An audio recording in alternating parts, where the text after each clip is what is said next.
Au lendemain du second tour des élections régionales, Objectif Languedoc-Roussillon revient sur les résultats. Et c'est donc, comme on s'y attendait, l'actuel président de région Georges Frêche qui sort grand vainqueur de ce scrutin, avec 54,19% des voix, soit près de 4 points de plus qu'à sa précédente élection.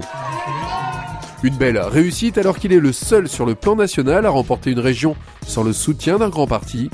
Encarté divers gauche, se sent-il encore socialiste ? Moi, je reste socialiste, avec ou sans la carte. D'ailleurs, la carte, je ne veux pas la retrouver, même si on me l'offre, je ne la reprendrai pas.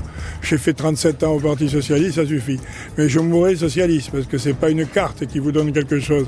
Vous avez plein de zozos qui font partie du Parti Socialiste et qui sont socialistes, comme je suis pas. Moi, je suis socialiste, parce que je sais pourquoi. La victoire en poche, comment Georges Frêche va-t-il apaiser le conflit qui l'oppose à Hélène Mandroux, actuelle maire de Montpellier ? Mais non, les têtes vont pas tomber. Je ne suis pas comme ça, c'est les militants qui décideront. Madame Mandroux met de l'eau dans son vin, change son cabinet, qui est un cabinet de combat. Elle a toute la mairie contre elle, elle a contre elle tout le monde. Donc, ou bien on revient à des choses raisonnables, elle comprend qu'il faut être raisonnable et elle termine son mandat dans les 4 ans qui viennent et nous travaillerons avec elle dans de bonnes conditions. Du côté de l'UMP, la défaite est cuisante pour la liste de Raymond Couder, qui réalise l'un des plus mauvais scores de France, avec seulement 26,43% des voix. On a réussi à mobiliser au second tour une partie de l'électorat qui s'était abstenu. Et donc on a gagné 7 points entre le premier et le second tour. Ensuite, Georges Frêche avait fanfaronné et dit « je vais gagner à plus de 60%. » On s'aperçoit que ce n'est pas le cas. Et puis ensuite, on observe qu'une partie des gens qui avaient voté à gauche, à l'extrême gauche au premier tour, se sont retrouvés dans un vote protestataire du Front National au second tour.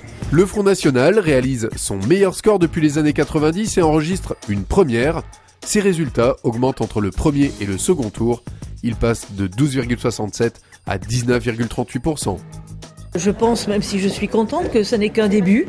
Je pense que c'est un grand mouvement populaire qui est en train de s'entamer.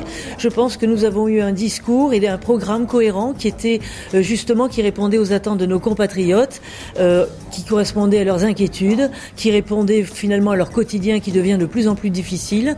Et je tiens en tous les cas à profiter de ce moment-là pour les remercier infiniment de cette confiance qu'ils nous ont faite au premier, au deuxième tour, que ce soit ceux qui ont renouvelé leur vote ou les nouveaux qui ont voté peut-être pour la première fois Front National. En tout cas, je m'engage solennellement avec toute notre équipe à être sur les bancs de cette assemblée plénière, à veiller quand même à ce que leurs intérêts soient respectés, à ce que l'intérêt général soit défendu. Nous serons leurs avocats, nous serons leurs défenseurs. Une abstention en baisse, mais toujours importante, de plus de 47%, mais qui n'empêche pas ces élections de renforcer la position de Georges Frêche dans la région.